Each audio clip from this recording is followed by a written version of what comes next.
Hello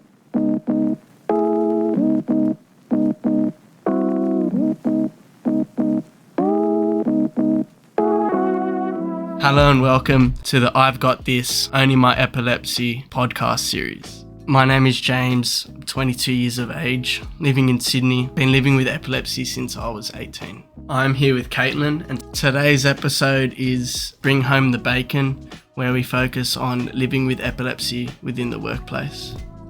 I'm Kaitlyn Parrott. I'm a neurologist and epileptologist working in Sydney, and I have a special interest in looking after young people and women with epilepsy as they navigate different periods in their lives.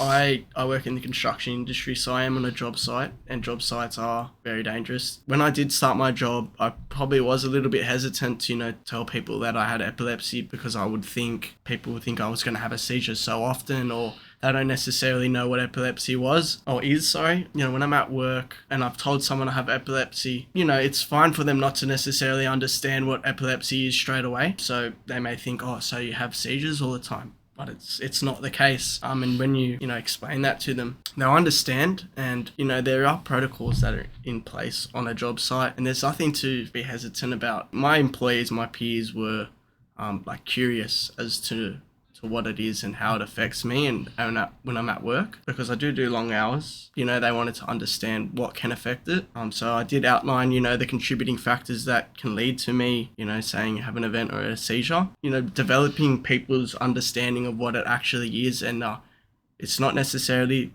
for some people so frequent, and it's balanced with your medication and the work environment, and just understanding and, developing a better understanding of what actually epilepsy is, and it doesn't affect your daily lifestyle to an extent at work. And they're all really good points. And I think when it comes down to disclosure, and some people with epilepsy might be reluctant to disclose to an employer, particularly if they're being interviewed for a job or what have you, and that really comes down to fear of discrimination, which, like it or lump it exists. There is stigma about epilepsy, but most of that is due to, as you point out, not understanding what epilepsy is. Seizures occur in an episodic way. Yeah. They start and they stop. The vast majority of the time you're going about your business, and that will be the vast majority of the time you're at work. So I think disclosure is ideal, but that's got to be balanced with, ensuring lack of discrimination and lack of opportunity, and then disclosing and providing good information. Like you said, I have epilepsy. This is what my epilepsy is like, likening it to something that maybe people understand better, like asthma or diabetes. People with asthma trot about doing their normal thing. They might have an asthma attack. It stops. They go back to normal.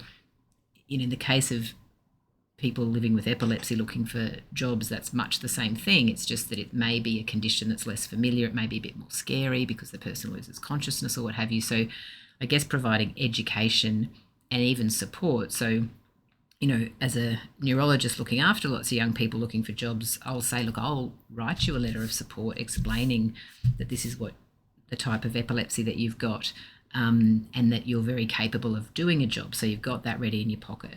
Give you the tools to explain what's going on, give you contacts. So there's not-for-profit places that will come into workplaces and help educate them if you're worried about people being afraid of seizures or epilepsy or how to manage it. So there's lots of things we can do.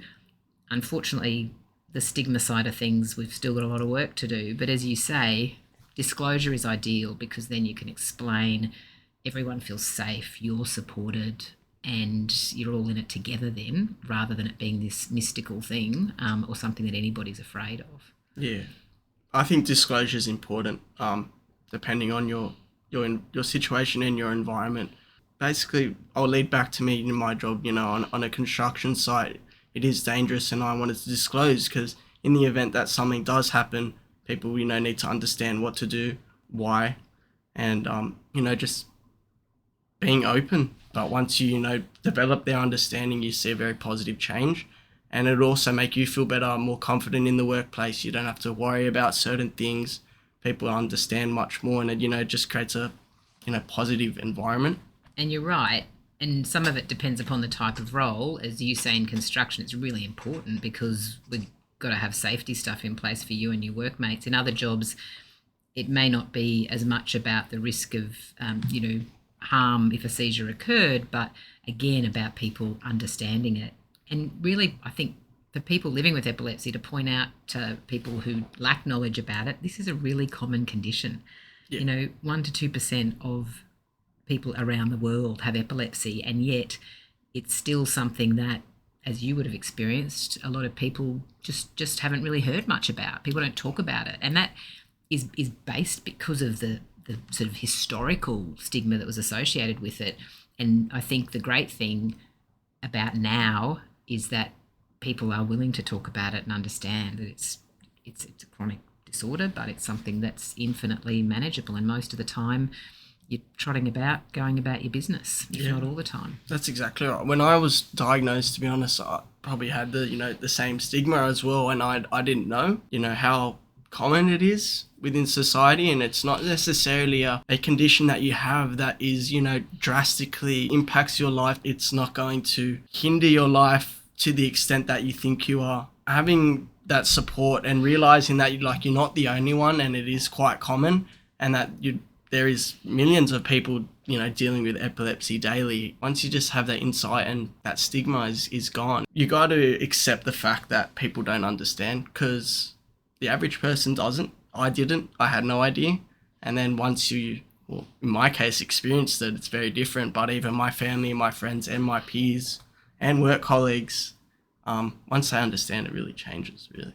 It is a light bulb moment, I think, understanding the different types of seizures people might have. It's not just a big convulsion. I always say it's not just the Grey's Anatomy convulsion. There's lots of different types of seizures, and talking to patients and families and even, friends or family of mine and explaining this, it is a light bulb moment. It's like, wow, okay, I get it. And even for us as neurologists, we see people having seizures all the time, and sometimes we're like, wow, that's a seizure. These things can be really variable, and understanding that and putting that into the context of understanding what a potential employee has, can be really empowering, I think, for both the employer and the employee. Yeah.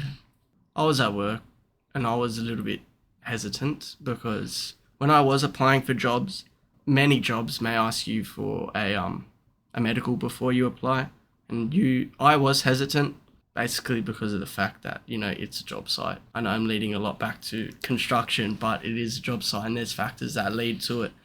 You can't necessarily hide it. And I was scared that, maybe when I am employed, there'll be limitations for me in my job. Maybe they would try to minimize my time on site just for safety reasons, but that's really not the case. You're probably not even the only one in that job that has epilepsy. You never know. So there's not necessarily something to worry about when you're applying for a job. There's, in every industry, in every job, there is people dealing with different conditions. Just because you have epilepsy, you're not different. It doesn't change the way you work. It's not going to affect your work drive and you being well at your job, you doing your job. There are a lot of silent disorders, as we call them, where you look perfectly Yeah. well on the outside, but you do have something that you have to manage, whether it's with medication or lifestyle changes. And the thing that you said about you have no idea what everybody else around you is dealing with or managing is a really important one. And we often say, even if you think about someone getting excessively upset about something, I always try to think what's going on for them. And what you said is right, is if you're standing in the workplace going, okay, I'm living with epilepsy, oh, it's making me feel like this or that. Hang on a minute. I wonder what all these other people are living with or managing.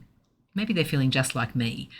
If you put it into that context, it's a really nice way to level yourself out and go, yep, no, I can do this. I can get on with this and be a part of it and progress and perform and do all those things that I want to do. Shouldn't stop you fulfilling those, dreams that motivate you in your day-to-day work. It shouldn't hinder your motivation. Everyone deals with something every day. The average person, no one says, or no one goes through nothing. Everyone's going to go through, say, a bad time or trauma or have those negative thoughts. In any condition, or even just in a simple mindset, there is always bad thoughts and there is always good thoughts, and just developing methods to, enhance those good thoughts and then put those bad thoughts behind. Epilepsy, it shouldn't hinder anything related to your work motivation. And you're not the only one. Just like I said, there is many people that are dealing with many different things. You're going to have a good day and you're going to have a bad day, no matter who you are or what you're living with. And, if you're suffering from anything, no one has a perfect day every day. It's impossible. That's life. And I think it's also important to point out that the vast majority of roles and professions can be done by people living with epilepsy. 100%. There may be very specific niche professions where it may preclude you from following that, and that can be really challenging for someone who might have thought they wanted to be a fighter pilot all of their lives. But things you've said, like this isn't what you expected to happen, you process it, you pivot, can actually be a really positive thing in life, because that can be a really hard part of being diagnosed as a young person with your hopes and dreams and aspirations. And if it did impact any of that, a way of approaching it to think, okay, not what I planned, but life's not always like what I planned, and I can gather support, pivot, and this could actually be something that enables me to pursue something that I never imagined or thought of that makes me just as if not happier.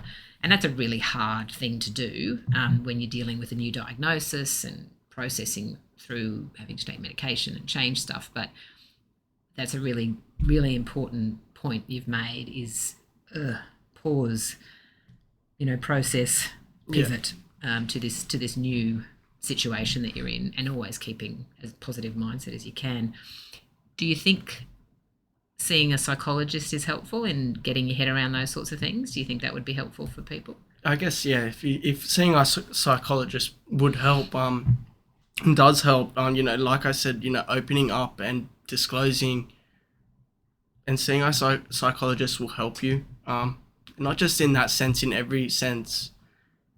Epilepsy can lead you, just like Kaitlyn said, into many different avenues. You may find something that you didn't know you could do well, and you could become really passionate about that.